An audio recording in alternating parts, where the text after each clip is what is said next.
వైసీపీకి big shock. జనసేనలోకి MLA. ఉమ్మడి తూర్పు గోదావరి జిల్లాలో వైసీపీకి బిగ్ షాక్ తగిలేలా ఉంది. ఎమ్మెల్యే పెండెం దొరబాబుకు పిఠాపురం టికెట్ను వైసీపీ అధిష్టానం నిరాకరించడంతో జనసేనలోకి వెళ్లాలనే ప్లాన్లో దొరబాబు ఉన్నట్లు తెలుస్తుంది.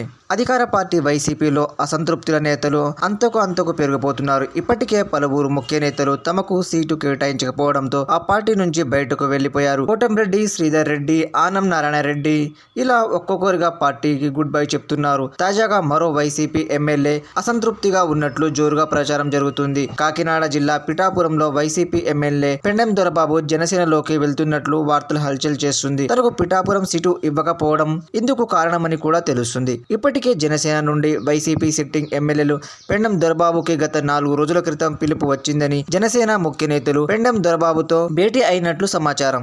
వివాహం ఉందని నిన్న హుటాహుటిన ఫ్లైట్ లో ఎమ్మెల్యే పెండెం దొరబాబు హైదరాబాద్ వెళ్లినట్లు తెలుస్తుంది. జనసేనలో చేరే విషయమై హైదరాబాద్ లో సమావేశం అయినట్లు నియోజకవర్గంలో జోరుగా చర్చ జరుగుతుంది. పెండెం దొరబాబు అల్లుడు రక్ష రామయ్య ద్వారా మంతనాలు సురు చేస్తున్నారనే అనుమానాలు రేకెత్తుతున్నాయి. 5 రోజుల క్రితం సీటు లేదని తేలిపాక వందల మంది అనుచర వర్గాలతో తాడేపల్లి క్యాంపుకు వెళ్లి తన సత్తా చూపించుకున్నారు పిఠాపురం ఎమ్మెల్యే దొరబాబు. సీటు తనకే కావాలని మరోసారి అవకాశం ఇవ్వని మిథున్ రెడ్డి, వందం పెండెం దొరబాబు సహా అనుచర వర్గం గట్టిగా పట్టు చేసినట్టు తెలుస్తుంది. కాకినాడ ఎంపీ సీటుకు వైసీపీ నుండి పెండెం దొరబాబుకు ఆహ్వానం తిరస్కరించారని వార్తలు వెలువస్తున్నాయి.